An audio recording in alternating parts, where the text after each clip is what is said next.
เจ้าสาวกับเจ้าบ่าวออกพรแล้วรอบปฐมฤกษ์นี่ซึ่งทั้งพอลามาจากทางบ้านพะลองเนาะผู้ที่นึงแม่ขันผู้สาวออกพรอีกแล้วบัดนี้ความทางผู้สาวทางเคินนำเนาะ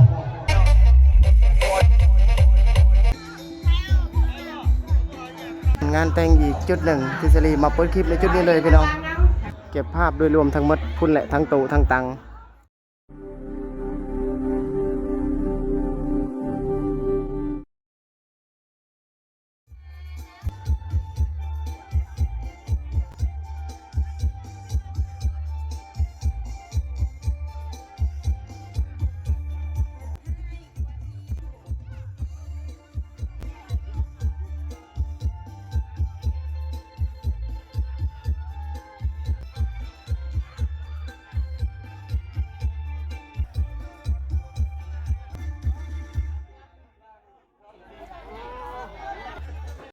ทางนี้ทีมงานกำลังกินข้าวบัดนี้กำลังผูกแขนอยู่อีกฝั่งนึงกับผูกแขนเจ้าสาวและเจ้าบ่าวผูกแขนในเวลาน่าจะอยู่ใน7 โมงบรรยากาศบัดนี้สลีอยู่มุมสูงพี่น้องภาพตอนนี้นะสลีขึ้นไปแปลงไฟแสงสีก็เลยถ่ายให้พี่น้องได้เห็นด้านล่างไปพร้อมนี่แหละผู้เสียผู้สาวเกี่ยมออกพรหลังจากที่ผูกแขนแล้วบัดนี้เอ้ยก็เกี่ยมผ่อนต่างๆจะจัดรอบต่อไปรอบแม่ครัวหรือรอบผู้หลักผู้ใหญ่ในหมู่บ้านผู้เขียนรายกรอกรายการนี่นะไปทางใดเมื่อแล้ว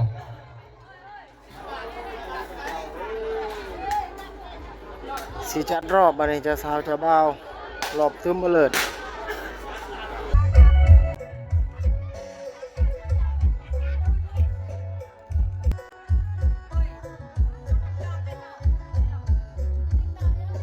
ผู้สา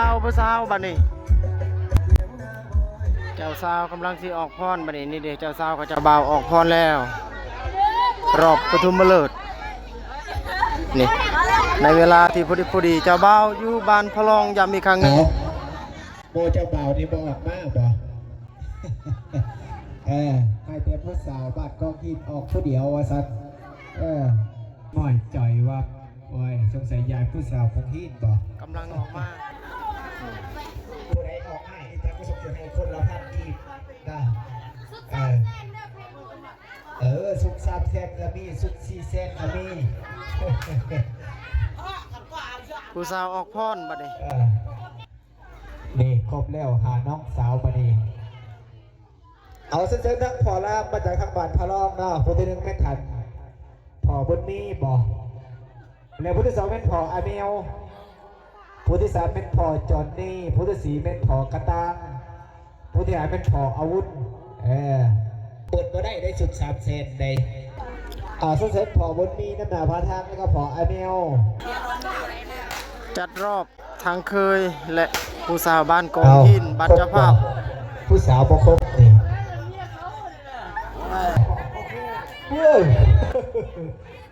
ออกใหม่ล่าสุดได้ตาบกคุ้งนี่เลยเป็นว่าตาบกคุ้งวิสัยเนาะบัดนี้ขอลามทางเจ้าภาพไฟสายมาเพ่งโพด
รอบนี้เป็นรอบ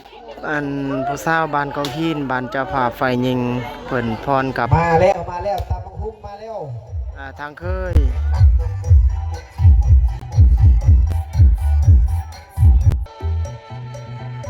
ร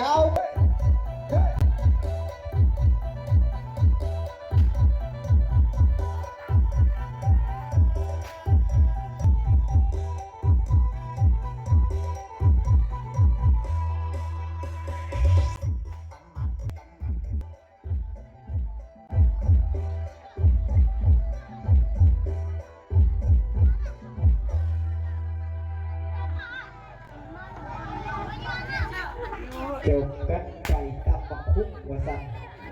สาวร้อยบ่เอาคือสิแม่น้องสาวร้อย พอดอีกแล้วบัดนี้ความทางผู้สาวทางเคิน แม่ นำ เนาะผู้จักซื้อก็ยังดึงอยู่ว่าสั่นมีแต่เท่านี้เลย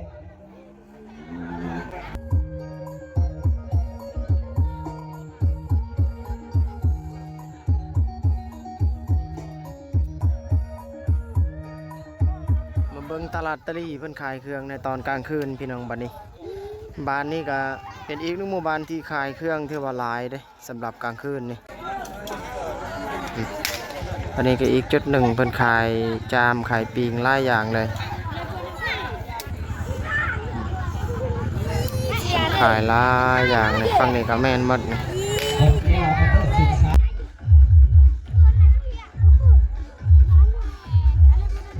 สลีสิซื้อซอยจามมานี่นี่กินลองเบิ่งจากใหม่หนึ่งเพิ่นขายเครื่องหลายอย่างในอีกฝั่งหนึงก็เปิดเพลงอันนี้เพิ่นขายอันปิ้งขายจามอยู่สำหรับฝั่งนี้ฝั่งนี้ก็คือกันเพิ่นขายเพิ่นนำมาโดยรถสลิงเลยเพิ่นมาขายเครื่องในจุดนี้ก็ถือว่าเห็นอีกหนึ่งบรรยากาศที่ว่าขายกับงานอื่นแต่บางหมู่บ้านนี่บ่มีนี่เด็กเพิ่นมาขายเครื่องบัดนี้โอ้พี่น้องแต้มมาเลยไข่ลูกจามปิ้งฝั่งพุ่นก็อีกเปิดเพลงอยู่บึ้งๆอยู่ฝั่งพุ่น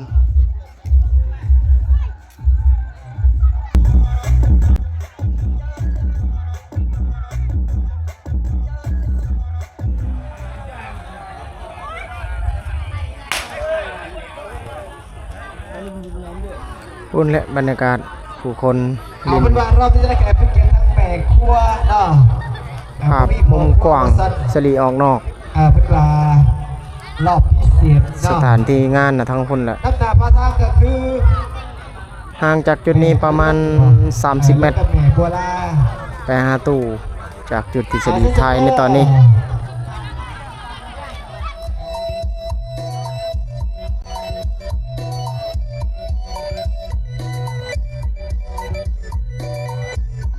สองพิกสอดเด้อสองพิกสอดเด้อ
ฝั่งพุ่นเฮ็ดอยู่เฮ็ดกินอยู่อาหารงัวเพิ่นเฮ็ดน่าจะควายนี่แหละอาหารควาย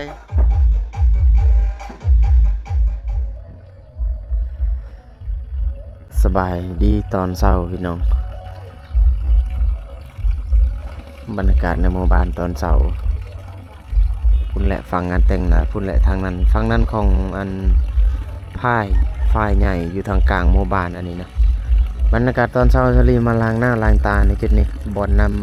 ำของชาวบ้านนี่นำประปาของชาวบ้านในหมู่บ้านนี่ดิบรรยากาศในหมู่บ้านตอนเช้าเวลา 7 โมงตอนนี้พี่น้องเนาะแล้วก็เก็บภาพบอลงานแต่งไปน้ำสำหรับตอนเช้านะเมื่อเช้านี้เขาก็ยังลิ้นยังผ่อนกันอยู่ตอนนี้น่าจะหยุดแล้วล่ะ สลีเพิ่งตื่นตอนเช้ายังพรจนแจ้งอยู่เขาถ่ายทำได้บางส่วนและส่วนหนึ่งฝั่งหนึ่งก็เฮ็ดอาหารอยู่ฟังพุ่นเรื่องงานแต่งจะมีเสียงปุ้งๆอยู่เสียงตู่ยังบ่ได้หมอได้เปิดกันจนแจ้งเลยนี่แหละบรรยากาศอยู่ที่บ้านกองหินพี่น้องตอนเช้าสลีจะเก็บภาพจุดเห็นเจ้าสาวไปนำบัดนี้เจ้าบ่าวบัดนี้เตรียมแห่เจ้าบ่าวเข้าไปที่บ้านของเจ้าสาวขั้นตอนจะสิผูกแขนบัดนี้พี่น้องเนาะบางพุ่นก็เปิดเพลงอยู่นี่แหละแขกคนที่ร่วมในงานตอนเช้า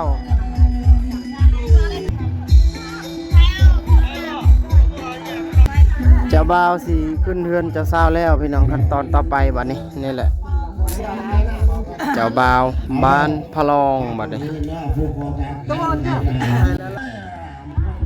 ทางพุ่นนี่ประกาศผูกแขนนะขั้นตอนต่อไปผูกแขนเจ้าสาวและเจ้าบ่าวในเรือนของเจ้าภาพฝ่ายหญิงนั่นแหละกำลังสิแห่เคยเข้าบ้านเข้าเรือนของเจ้าสาวพี่น้องขั้นตอนเพิ่นดำเนินการแบบนี้เลยอันนี้คือทีมงานทางเคยหมดอันนี้มาแต่พะลองหมด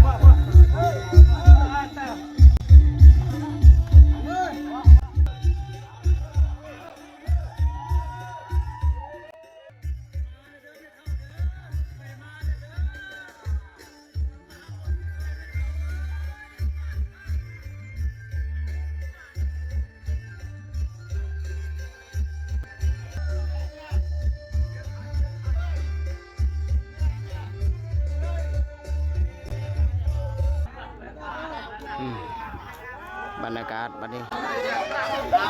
เอาเจ้าบ่าวขึ้นเรือนเจ้าสาวแล้ว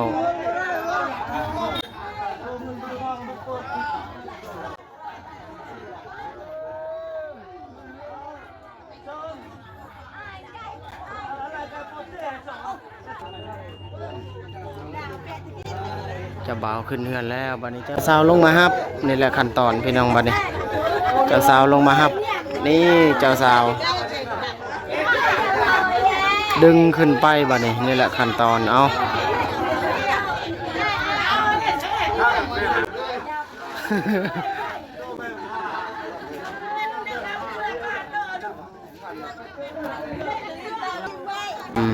นี่แหละขึ้นมัดบัดนี้เอาขั้นตอนกะค่ายกับพี่ผู้ไทยพี่น้องเนาะเอาเจ้าสาวมาดึงเจ้าบ่าวขึ้นไปเฮือนบางจุดบางบอนก็เอาพลักผู้ใหญ่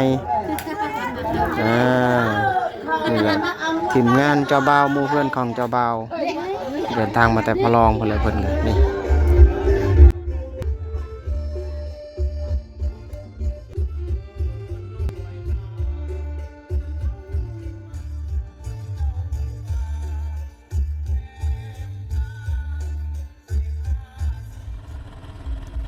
เอาพี่น้องสลีออกจากบ้าน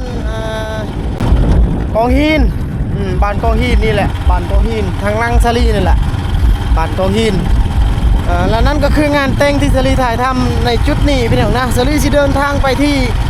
เมืองพีนไปงานแต่งน้องของเบาทิศถ้าผู้ใดที่จือจำเบาทิศที่ออกกับคลิปกับสลีหลายเถื่อคนก็ทำช่อง YouTube ไป2 YouTube ด้วยกันคนคาเวียกก็คือมีงานดองของน้องสาวเพิ่นและสลีสิไปถ่ายอยู่พุ่นอีกบัดนี้พี่น้องเนาะในจุดนี้เอาประมาณนี้ก่อนพี่น้องสลีกลับก่อนบัดนี้เอากลับก่อนไปต่ออยู่พุ่นแหละเพื่อนบ้านของเบาทิศเมืองพีนพี่น้องเนาะเอาสบายดีพี่น้องบัดนี้อยู่ข้างในเฮือนงานแต่งอีกจุดหนึ่งที่สลีมาเปิดคลิปในจุดนี้เลยพี่น้องก่อนอื่นก็ทักทายสบายดีเลยอยู่เฮือนของเจ้าสาวแล้วตอนนี้นี่แหละอยู่ในขั้นตอนถ่ายรูปบัดนี้น้องของบ่าวทิศผู้นี้คืออายสบายดีนำเลยแล้วก็เจ้าสาวเจ้าบ่าวฝั่งพุ่นถ่ายรูปกันอยู่เจ้าสาวอยู่ที่เมืองพีนพี่น้องเจ้าบ่าวอยู่ที่บ้านโนนยางเขาพุทธไทยบัดนี้กำลังถ่ายรูปในห้องอยู่บัดนี้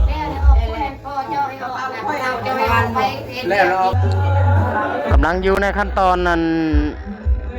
พิธีต่างๆเมื่อกี้ก็ผูกแขนพี่น้อง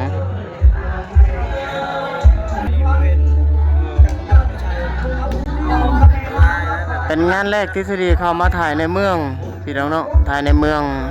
ก็คือเมืองพีนนี่แหละ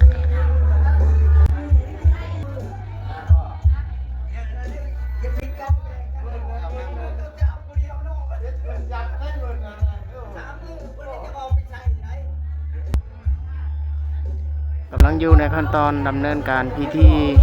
ตามคนชนเผ่าอันลาวลุ่มก็แตกต่างกับจุดที่ชลีเคยถ่ายทำในคลิปหลัง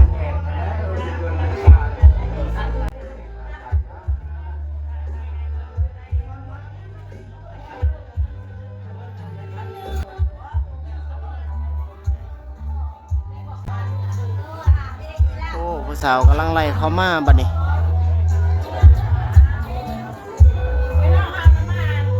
ตากองก็วุ่นอยู่กับเวียกบัดนี้สบายดีเด้อตากองเด้อสบายดีตากองดาวโอ้คนโหลดไฟล์วิดีโออยู่ไฟล์รูปอยู่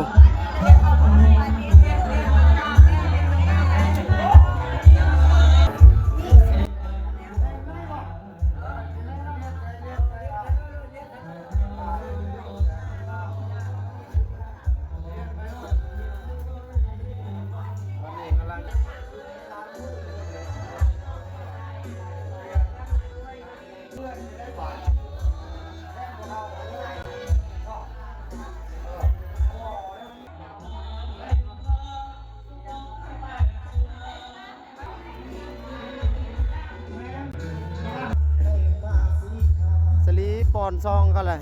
ลายพวกยังลายประมาณนิดนึงก็ได้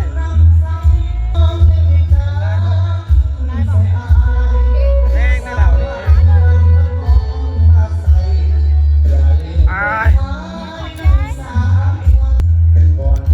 เรียบร้อยวันนี้เมาเลยนะปาทิตเลย บรรยากาศข้างนอกบัดนี้เก็บภาพโดยรวมทั้งหมดพุ่นแหละทั้งโตทั้งตังก็ถือว่าเป็นงานใหญ่อีกจุดหนึ่งที่มีความแตกต่างจากคลิปเก่าพี่น้องเนาะบัดนี้